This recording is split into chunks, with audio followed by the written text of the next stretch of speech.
Hello guys, welcome back to Kiru stories. ಇವತ್ತು ನೀವು already ತಮ್ಮನೆಲ್ಲ ನೋಡಿದ್ದೀರಾ. ಸೊ ಸಿಂಪಲ್ ಆಗಿ ನಾನು ಡೆವಿಲ್ದು ಟ್ರೈಲರ್ ಹೆಂಗಿದೆ ಅಂತ ಹೇಳ್ಬಿಟ್ಟು ತಿಳಿಸ್ಕೊಡ್ತೀನಿ. ಸೂರ್ಯಂಗೆ ತುಂಬಾ ಹೊತ್ತು ಗ್ರಹಣ ಹಿಡಿಯಲ್ಲ, ನಾನು ಬರ್ತಿದ್ದೀನಿ ಚಿನ್ನ. ಲೈಫಲ್ಲಿ ಎರಡು ಥರ ಫ್ರೆಂಡ್ಸ್ ಇರ್ತಾರೆ, ಒಬ್ಬ ಒಳ್ಳೆಯವನು, ಒಬ್ಬ ಕೆಟ್ಟವನು. ಸೊ ಏನಪ್ಪ ಇವನು ಒಳ್ಳೆಯವನು ಕೆಟ್ಟವನು ಇದೇ ಹೇಳ್ತಿದ್ದಾನೆ ಅಂತ ಅಂದ್ಕೊಂಡಿದ್ದೀರಾ. ಸೊ ಇವ್ರ ಕೈಯಲ್ಲಿದೆ ಅನ್ನೋದ ಅದೊಂದು ಕ್ಯಾಪ್ಸೂಲ್ಸ್ ಅಂದರೆ ಟ್ಯಾಬ್ಲೆಟ್. ಇದು ರೆಡ್ ಟ್ಯಾಬ್ಲೆಟ್ ಅಂದರೆ ಡೆವಿಲ್ ಅನ್ನೋ ರೆಡ್ ಟ್ಯಾಬ್ಲೆಟ್ ಏನಿರುತ್ತೆ, ಅವರು ಅದನ್ನು ತಿಂದಿದ ತಕ್ಷಣ ಸೊ ಹೆವಿ ಪವರ್ ಬರುತ್ತೆ. ಸೊ ಯಾವುದೋ ಒಂದು ಮೂವಿಲಿ ಆಲ್ರೆಡಿ ನೋಡಿರ್ತೀರ. ಸೊ ಅವನು ಕ್ಯಾಪ್ಸೂಲ್ಸ್ ಆಗಿದ ತಕ್ಷಣ ತುಂಬ ಪವರ್ ಬರೋ ಥರ ಸ್ವಲ್ಪ ಡಿಫ್ರೆಂಟ್. ಸೊ ನಮ್ಮ ಡಿ ಬಾಸ್ಗೆ ರೆಡ್ ಟೇಬಲ್ ಕೊಟ್ಟು ಡೆವಿಲ್ ಥರ ಮಾಡ್ತಾರೇನೋ. ಇನ್ನು ನೋಡಿದ್ರೆ ಗ್ರೀನ್. ಸೊ ನೋಡಿ ಈ ಪೋಸ್ಟರಲ್ಲಿ ಕಾಣಿಸೋ ಥರ ಸೊ ಗ್ರೀನ್ ಟ್ಯಾಬ್ಲೆಟ್ ಅವರು ವಿಲನ್ಸ್ನೆಲ್ಲ ಹೊಡೆದು ಬಂದ. ಇದೆಲ್ಲ ಆದಮೇಲೆ ನಮ್ಮ ಡೈರೆಕ್ಟ್ರು ಹೀಗೆ ಹೇಳ್ತಾರೆ ನೋಡಿ.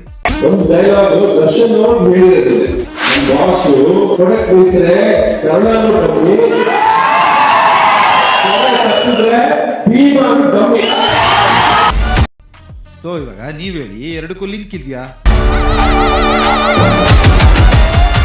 ಇದು ನನ್ನ ಅನಿಸಿಕೆ ಅಷ್ಟೇನೆ. ಇದೇ ಪಿಕ್ಚರಲ್ಲಿ ಇರುತ್ತೆ ಅಂತಲ್ಲ, ಪಿಕ್ಚರಲ್ಲಿ ಹೀಗೆ ಇರುತ್ತೆ ಅಂತ ಇಲ್ಲ.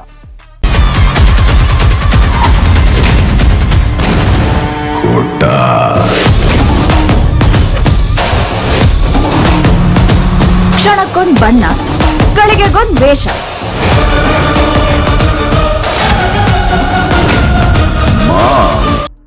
ಇನ್ನು ಈ ಸಿನಿಮಾದ ಹೀರೋಯಿನ್ ರಚನಾ ರಾಯ್ ಅವರು. ಸೊ ಇವರು ಇಂಡಸ್ಟ್ರಿಗೆ ಫಸ್ಟ್ ಫಿಲಮ್ ಇದು. ಆಲ್ರೆಡಿ ಅವ್ರ ಭಾಷೆಯಲ್ಲಿ ಯಾವುದೋ ಮಾಡಿದ್ದಾರೆ. ಸೊ ಅದು ಯಾವುದು ನೋಡಿಲ್ಲ. ಕನ್ನಡ KFI ಬಂತು ಅಂದರೆ ಇದೇ ಫಸ್ಟ್ ಪಿಕ್ಚರ್ ಅನ್ಸುತ್ತೆ. Welcome to KFI.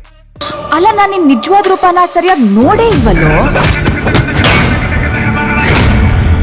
ಲುಕ್ಕಲ್ಲಿ ಅವ್ನು ಹೀರೋನೇ,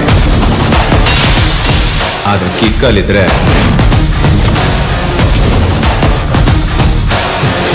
full on terror. A brother from another mother, but not the same father. ಇನ್ನು ಕಾಮಿಡಿಯನ್ ಗಿಲ್ಲಿ ಅವರು. ಸೊ ಅವರು ನಾರ್ಮಲಾಗಿ ಹೇಗಿರ್ತಾರೋ ಅದೇ ಥರ ಮೂವಿಯಲ್ಲೂ ಇರೋಕ್ಕೆ ಟ್ರೈ ಮಾಡಿದ್ದಾರೆ ಅನಿಸುತ್ತೆ. ನೋಡ್ಬೇಕಿನ್ನು. ಎಕ್ಸ್ಕ್ಯೂಸ್ ಮಿ ಪಿಸಿ, ಚೂರು ಎಸಿ ಹಾಕಮಲ್ಲ ಟಪ್ಸಕ್ಕೆ. ಫಸ್ಟ್ ಅವನ ಕ್ಯಾರೆಕ್ಟರ್ ಅಸಾಸಿನೇಷನ್ ಮಾಡಬೇಕು. ಅವನು ಒಂದು ಲೂಪ್ ಹೋಲ್ ಸಿಕ್ಕರೆ ಸಾಕು.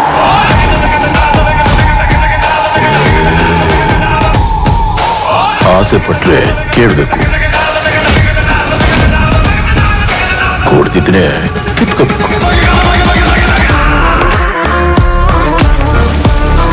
ನಾನು ಕೂತಿ ಚೇರಲ್ಲಿ ಬೇರೆ ಯಾರು ಕೂತ್ಕೋಬಾರ್ದು.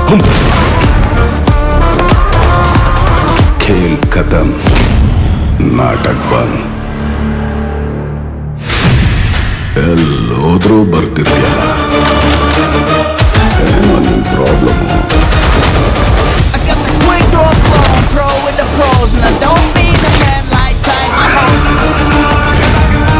ಧನುಷ್. ಇನ್ನು ಮೂವಿಲಿ ಎರಡನೇ ಕ್ಯಾರೆಕ್ಟ್ರು ಧನುಷ್.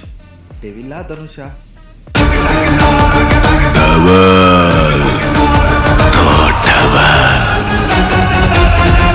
ಸೂರ್ಯಂಗೆ ತುಂಬಾ ಹೊತ್ತು ಗ್ರಹಣ ಹಿಡಿಯಲ್ಲ, ನಾನು ಬರ್ತಿದ್ದೀನಿ ಚಿನ್ನ.